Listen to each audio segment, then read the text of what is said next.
Hola, ¿qué tal? Bueno, buenas tardes, un poco pasada la tarde ya, y con otro capítulo aquí por el canal de TV del diario digital Conclusión.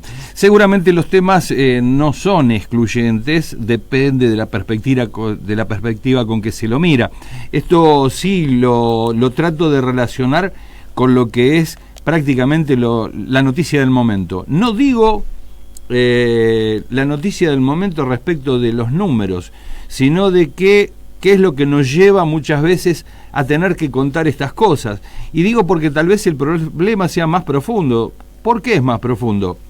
Porque tal vez un número es una cifra indiciaria de que algo está pasando. Y en ese algo está pasando, la sociedad seguro tiene mucho que ver, las autoridades políticas tienen mucho que ver, y distintas dirigencias que de alguna manera o en alguna medida colaboran como para que esto sea una realidad tangible, palpable, que nos habla de muchas cosas, de conductas, de decisiones, de medidas, de precauciones, de desasosiegos, de angustias y muchas veces de falta de respeto a lo que está pasando. Entonces, son momentos tal vez tristes, hay dolor, hay expectativas, hay esperanzas.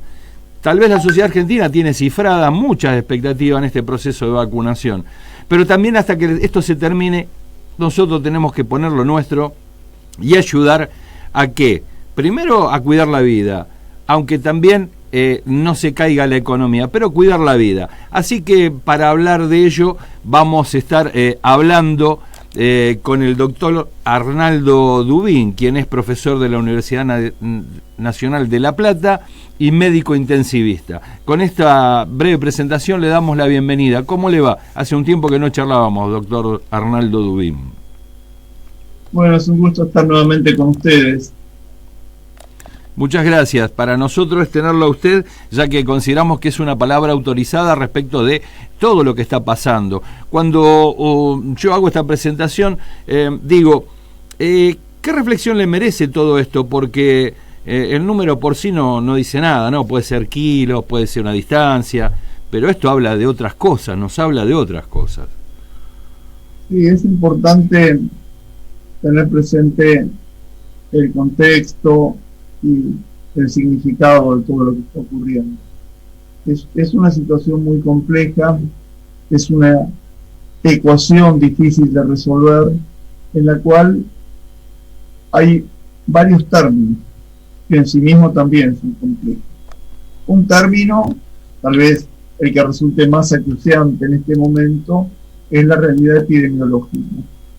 Un crecimiento en los contagios que es desmesurado, explosivo, para muchos sorprendente, para muchos que la verdad que no vieron el sustrato de lo que teníamos, que francamente permitía predecir esto.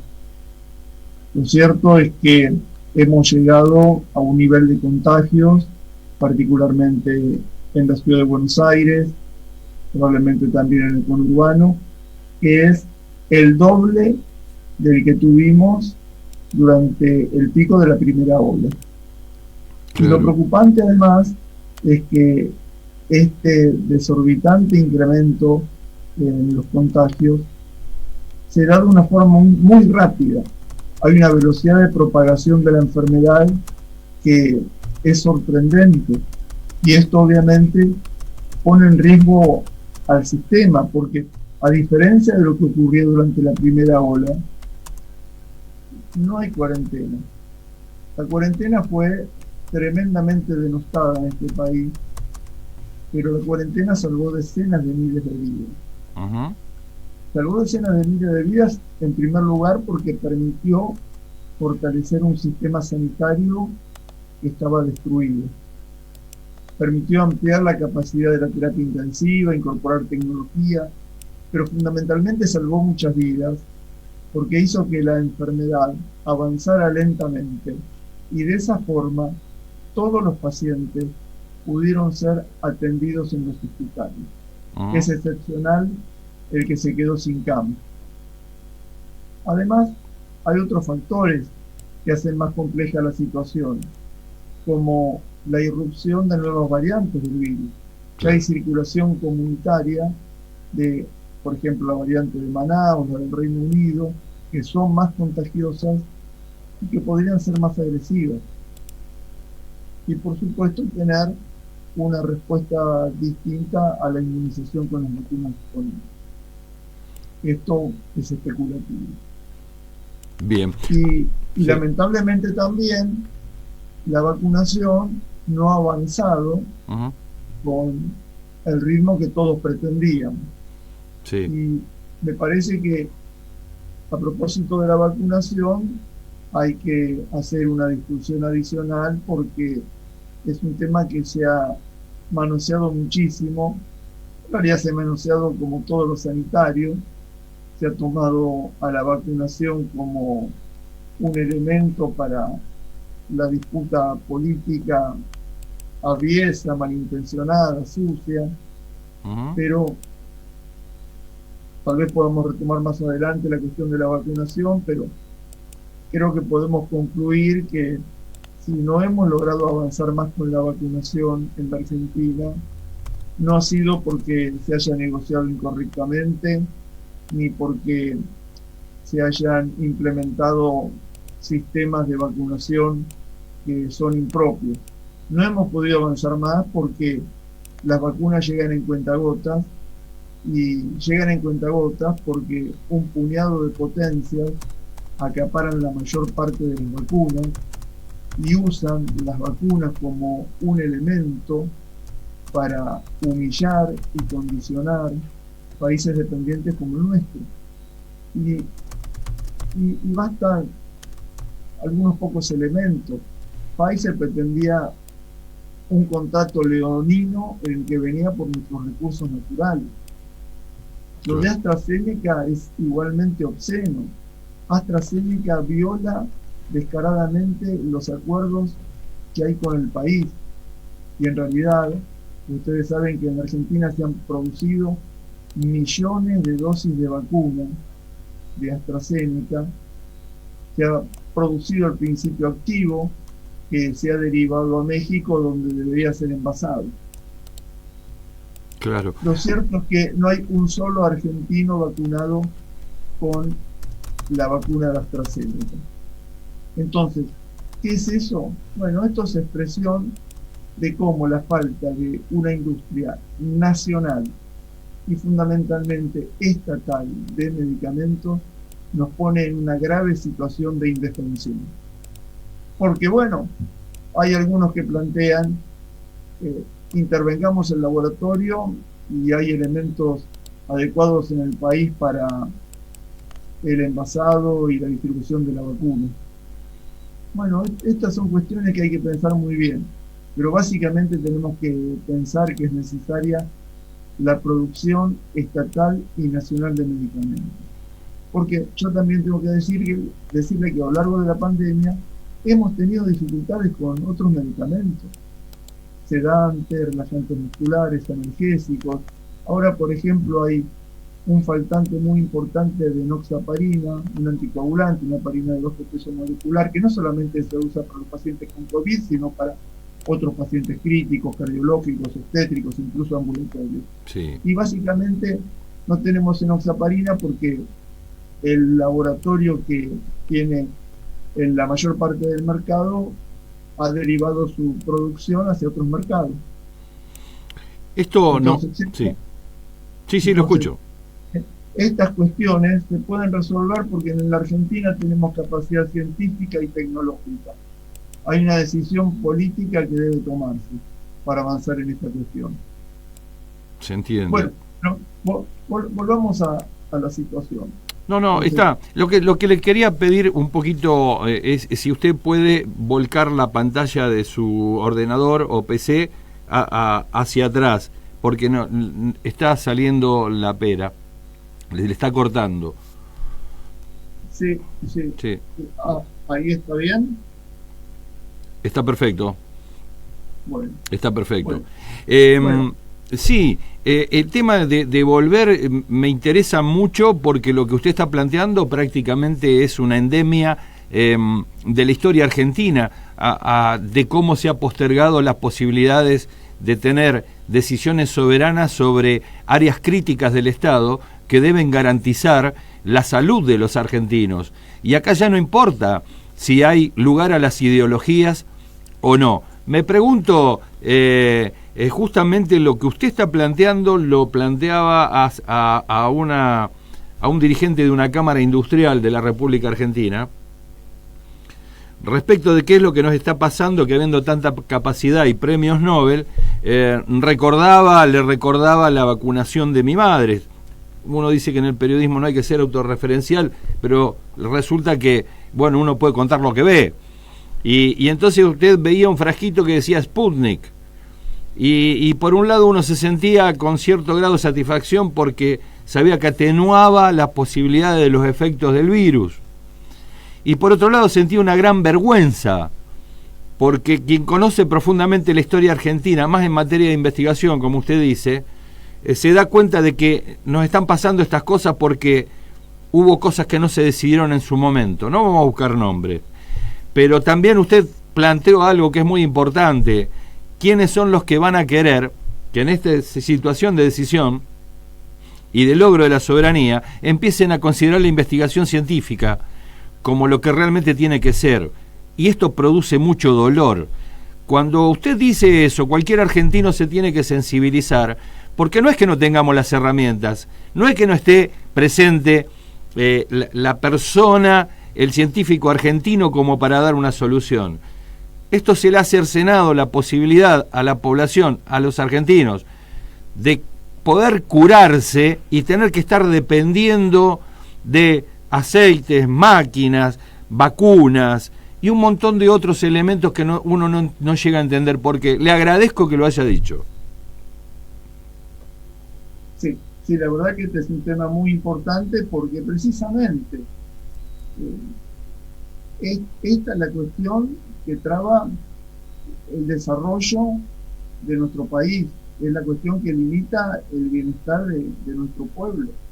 Las principales limitaciones que tiene el país son, por un lado, la dependencia de potencias extranjeras en cuestiones económicas básicas, y por otra parte un latifundio que no sirve para nada más que para seguir esclavizando el país.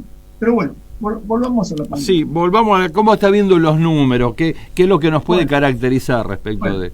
Por un lado, los números son desquiciantes, alarman muchísimo.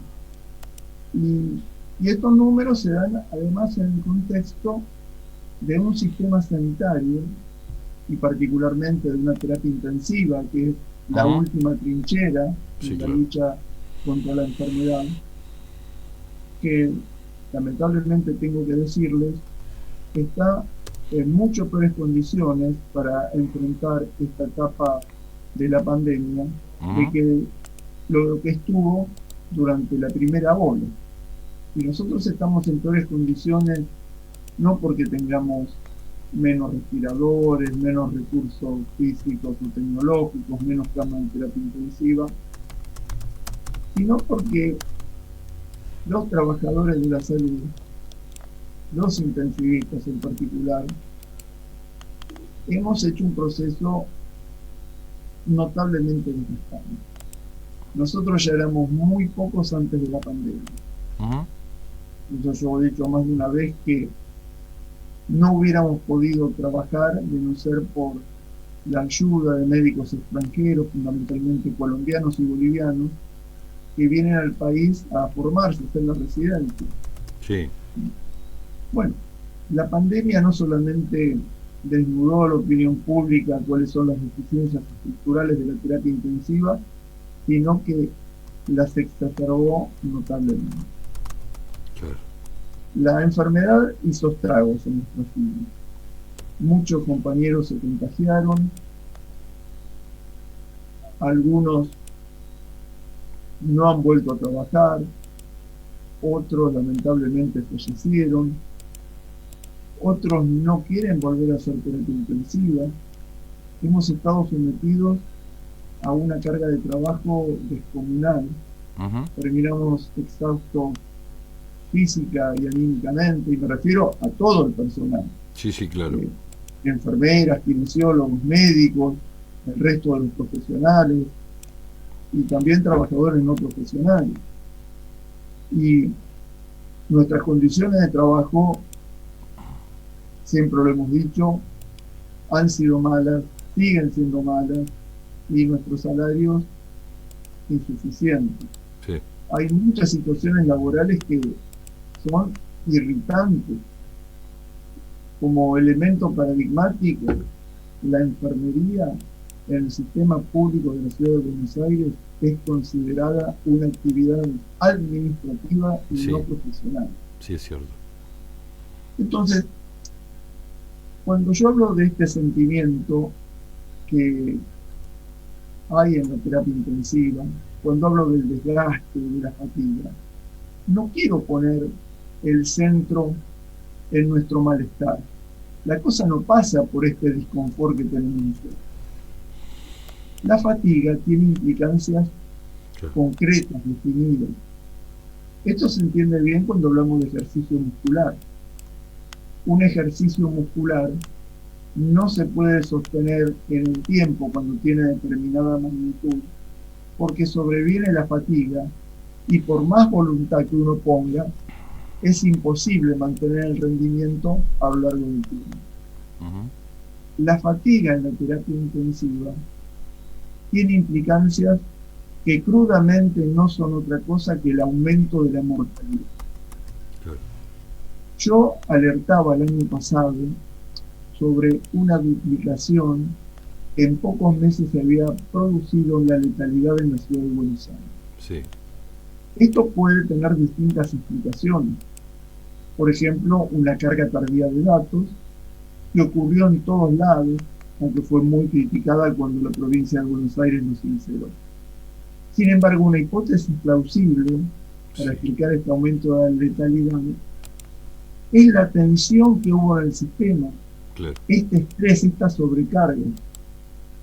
Y paradójicamente, cuando aparece una enfermedad nueva, lo que ocurre es que la mortalidad disminuye a lo largo del tiempo, porque los equipos médicos ganan conocimientos, experiencias, se desarrollan modalidades terapéuticas novedosas. Acá ocurrió al revés. Y nosotros recientemente terminamos un estudio en casi 2.000 pacientes críticos ventilados mecánicamente, un estudio que hicimos en todo el país, en el que evaluamos las causas de mortalidad en estos pacientes. Y predeciblemente la mortalidad está vinculada a la gravedad de la infección por COVID, el compromiso respiratorio, cardiovascular, renal, las características del enfermo, la edad, las enfermedades previas, el tratamiento que se le brinda, pero sorprendentemente un determinante independiente de la mortalidad fue el mes en el que el paciente fue ingresado en la terapia intensiva. De modo que si con la misma enfermedad, con los mismos antecedentes, con la misma edad y recibiendo el mismo tratamiento, usted se internaba en abril o mayo, le iba mucho mejor que si se internaba en septiembre o octubre. Y en realidad estos no son datos originales nuestros. Hay un estudio reciente de la Administración de Veteranos en Estados Unidos que demuestra que a medida que se satura la terapia intensiva, la mortalidad prácticamente duplica. Entonces, si bien nosotros no colapsamos, si bien no se saturó por completo el sistema, sí tuvimos un nivel de tensión y de sobrecarga que modificó notablemente nuestro rendimiento.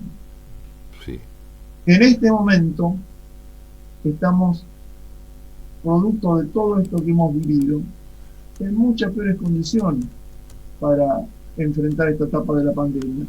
Y le quiero decir también que pese a que lo peor todavía no ha llegado, pese a que este aumento tremendo en el número de contagios está presente actualmente, recién va a impactar en el sistema de salud dentro de 10 o 15 días.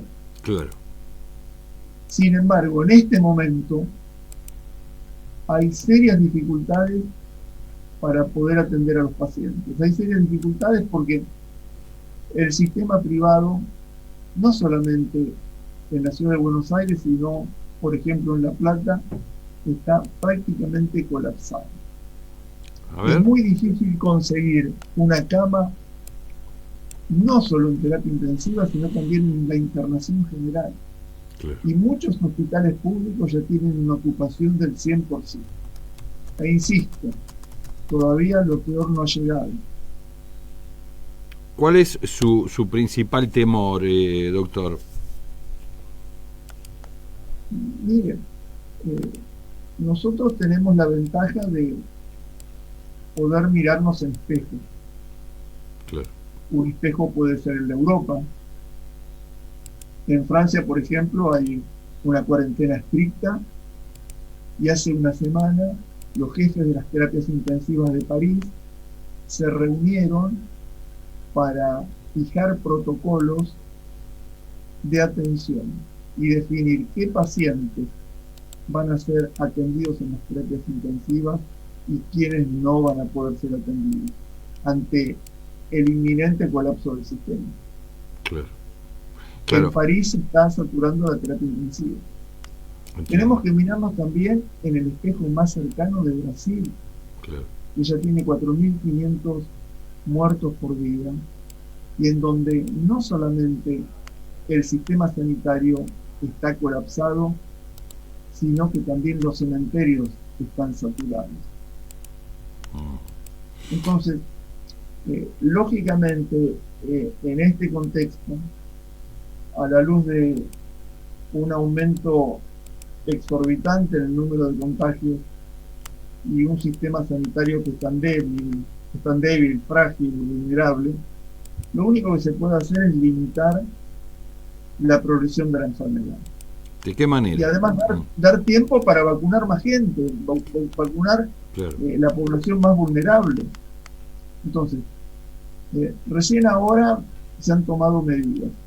Yo creo que las medidas llegan tardíamente, que deberían haberse implementado antes, y creo que también las medidas deberían haber sido más estrictas. Por supuesto, esta es una visión que tengo como intensivista. Yo no soy sanitarista, no soy epidemiólogo, mucho menos soy gobernante, pero desde el punto de vista de la terapia intensiva, hace tiempo que deberíamos haber entrado en una cuarentena muy dura.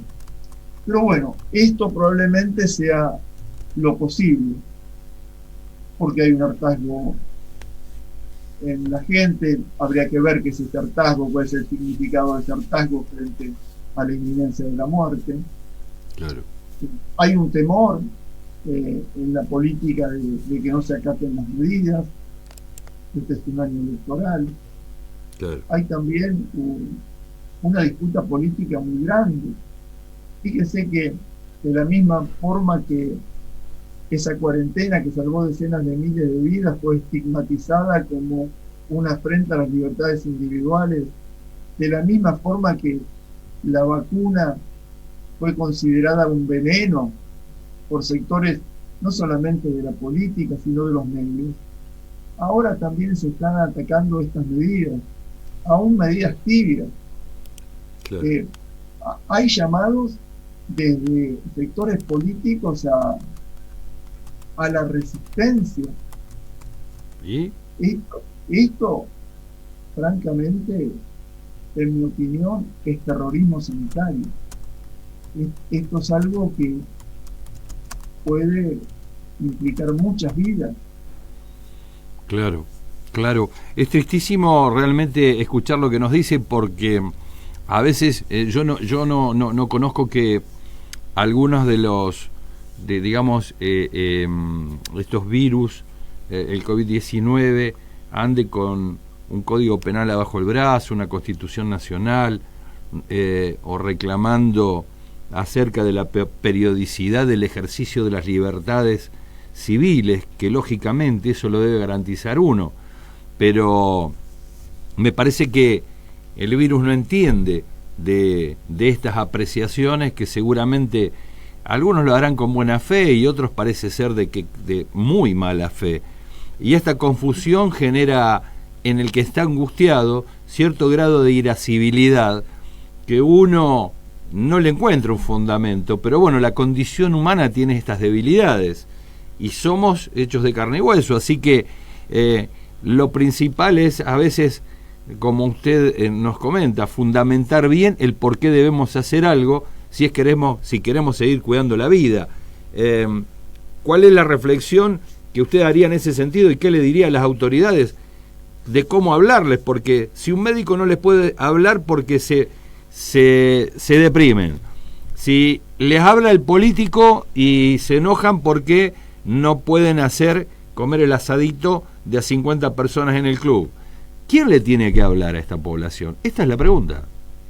Mira, a mí me parece que hay que hablar sin eufemismos, planteando la gravedad de esta situación en toda su extensión.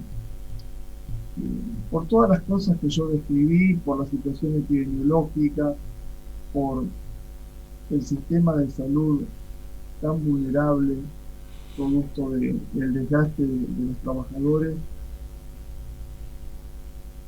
puedo afirmar con mucha convicción que estamos parados en una cornisa y que estamos prontos a precipitarnos en el abismo de una tragedia sanitaria sin precedentes en el país. Ahora, ¿por qué cuesta, digo, a los argentinos nos pasa algo en función de esta situación geográfica relativa y absoluta que ocupamos? Parece ser que el mundo nos queda lejos y no tenemos con qué compararnos, porque no es que vivimos en Austria y tenemos pegado a Bélgica al lado, a Francia, a los Países Bajos y un poquito más acá Italia y Yugoslavia, y entonces parece ser que esta situación de vecindad que nosotros la vivimos en forma interprovincial, allá se vive de otra manera. Cuando no podemos comparar, no sabemos dónde estamos parados. Cuando usted dice esto, ¿con quién querría compararlo? Como para que la persona que lo escucha diga, no, pará, está bien, Austria me queda lejos, pero lo cierto es que la enfermedad es la misma. Sin duda. Y nosotros podemos tener distintos comparadores. Podemos compararnos con Europa, podemos compararnos con Bélgica, claro, que tiene una de las letalidades más altas. Podemos compararnos con Brasil. Cada país tiene sus particularidades. sí. Y a mí me parece que tenemos que pelear en cada lugar para optimizar la situación. Y en este momento no hay ninguna duda que la única forma de evitar esa situación de desastre que yo veo como inminente es a través del aislamiento, a través del distanciamiento, a través de medidas restrictivas. Claro. Y lamentablemente las responsabilidades individuales no alcanzaron. Y no alcanzaron por distintos motivos, no alcanzaron porque la gente no entendió el mensaje, porque le dimos el mensaje mal, porque hubo mensajes equívocos, porque desde distintos sectores políticos se plantearon cuestiones de forma muy aviesa, Claro. por razones psicológicas, sociológicas, socioeconómicas, pero lo cierto es que en vísperas de esta catástrofe, cuando las responsabilidades individuales no alcanzan, el Estado debe ejercer la suya. Claro. Por eso, a mí me parece que aún considerando tibias y tardías, estas medidas son absolutamente bienvenidas. Pero tenemos que considerar que no necesariamente son transitorias y son las únicas, y que si esto no funciona, seguramente vamos a necesitar restricciones mucho más severas y tal vez más prolongadas. Se entiende. Digamos, tal cual, y ya la última pregunta, tal cual estamos parados aquí, el anuncio del presidente que van a llegar vacunas, el anuncio de un cierre que tiene una franja horaria que va entre las 23, 24, hasta las 6 de la mañana, 7 de acuerdo a la provincia, donde también, vamos a decirlo, cada gobernador decide sobre su distrito. Hay consejos que se dan desde el Ministerio de Salud a nivel nacional y parece ser de que nunca esto está alcanzando. No digo que esté bien ni una cosa ni la otra. Sencillamente pregunto, cuando usted piensa como médico todo esto, ¿esto es un paliativo de carácter circunstancial? ¿Es una aspirina? ¿Es algo más que una aspirina? ¿Una intervención ambulatoria? ¿O faltaría que se circunscriba o se restrinja un poco más toda esta dinámica? Yo tengo que ser amplio e intentar en este contexto tan complicado de salir de mi visión exclusiva de intensivista, y por lo tanto debo concluir que por fin se ha tomado una decisión. Y confío en que esta decisión se va a evaluar dinámicamente. Y de acuerdo a los resultados, si fuera necesario, se van a implementar medidas mucho más drásticas. Por eso, hoy más que nunca tenemos que cuidarnos todos. Perfecto. Y yo convoco a la población a que haga oídos sordos a los llamados malintencionados de sectores de la política y de los medios de comunicación. Acá lo importante es cuidarnos todos y preservar la vida. Perfecto. Bueno, ¿quiere alguna última reflexión final? Son 30 segundos los que tenemos, si es que usted considera que algo queda en el tintero y nosotros no lo abordamos. No, yo creo que hemos discutido ampliamente aspectos que son muy complejos. Sí, sí. Yo, como reflexión final, quiero plantear que no quiero ser agorero en todo esto, no quiero hacer predicciones trágicas. Yo como intensivista siempre trabajo para el peor de las hipótesis. Pero esto se puede evitar. Está en nosotros evitarlo. Bien. Bueno, desde ya lo quiero yo agradecer a usted su tiempo, doctor, como siempre, y por su buena predisposición para que quienes nos siguen tengan su palabra respecto de un tema que seguramente angustia todos los días, aunque no se vea o no se lo tenga presente, pero sí siempre de alguna manera nos está rozando la cotidianidad, sea porque prendemos la radio o porque nos asusta una conducta. Pero sin embargo es cierto, uno va por la vereda y empieza a llamar la atención cuando ve algo como discordante o disonante, ¿no? Con este clima que se vive. Así que muchas gracias y seguro vamos a estar convocándolo para que nos pueda seguir dando su opinión, su parecer y compartiendo su saber, ¿no? Muchísimas gracias a usted, como siempre a su disposición. Le envío un abrazo. Otro abrazo para usted. Bueno, escuchábamos al doctor Arnaldo Dubín respecto de lo que se viene hablando y se viene diciendo, y muchas veces en declaraciones cruzadas, controvertidas, entre sectores de la política, opiniones que desde el punto de vista médico a veces dicen, muchas personas confunden, pero acaba de decirnos algo el doctor Dubín. Es una medida. Esta medida es algo respecto de lo que antes no había. Ahora, ¿cuál es la forma? Dice, en sentido positivo. ¿De qué se nutre la medicina sino de lo inmediato, de lo que va viendo y de lo que tiene que ir resolviendo? Mucho más en el caso que se trata de una enfermedad nueva, por decir algo. Entonces digo, ¿cómo a cada ciencia aborda una materia con distintas herramientas, con distintas expectativas? Y esto es lo que hay que tener en cuenta, porque no basta con decir que uno lo confunde cuando le dicen algo. Habrá que dirimir qué es malicia y qué es aquello de aquellos que quieren encargarse de nosotros sobre algo que no terminan de conocer y que a lo largo de la historia de la medicina, desde Hipócrates hasta el día de la fecha, no han hecho más que comprobar en el lugar, en el momento y sobre el paciente cómo evoluciona una enfermedad. Estamos como Hipócrates. Todo esto no es completamente conocido. Parece ser que es error, ensayo, acierto, error, ensayo, acierto. Sí, a ver, la pregunta es esta, ¿y cuál es el problema de que sea así? Si siempre lo fue. Ahora, vos querés la respuesta envasada, ya querés la pildorita. Bueno, está bien, es legítima la pretensión, pero no es real. Este no es un tema terminado, como un dolor de cabeza, como un dolor de estómago, como si tuvieses un problema hematológico, neuronal, donde ya vienen los comprimidos. No, todo esto se vino probando hace un año. Algunas vacunas, recordemos, si por caso vamos a lo que era la década del 20, del 30, el 50, el 60, una vacuna tardaba 10 años en hacerse, como mínimo. Y lo digo genéricamente. Bueno, será cuestión de que consideremos estas cosas. La ciencia avanzó, pero parece ser que también avanzaron otras cosas. Y usted lo va a recordar.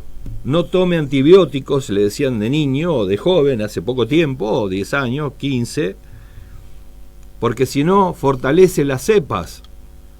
Y lo cierto es que vamos como la cuarta generación de antibióticos, porque la primera lo superó el virus. La segunda también, la tercera también, y vamos por la cuarta. ¿Qué es lo que te hace pensar de que tenés la solución ahora, ya, a la vuelta de la esquina? Lo único que podés hacer es colaborar, tomar las precauciones, ir a trabajar, seguro. Pero llévate el alcohol, ponete el barbijo, no te gusta, ya sabemos, todo lo demás, a mí tampoco. Pero la única forma de colaborar con la vida es esa. Bueno, hemos llegado hasta el final de este capítulo en el canal de TV del Diario Digital Conclusión. Ciclo de entrevistas. Sebastián Moreno y Aldo Batizaco te dice que nos encontramos el día lunes aquí, en el canal de TV. Chau, hasta luego. Buen fin.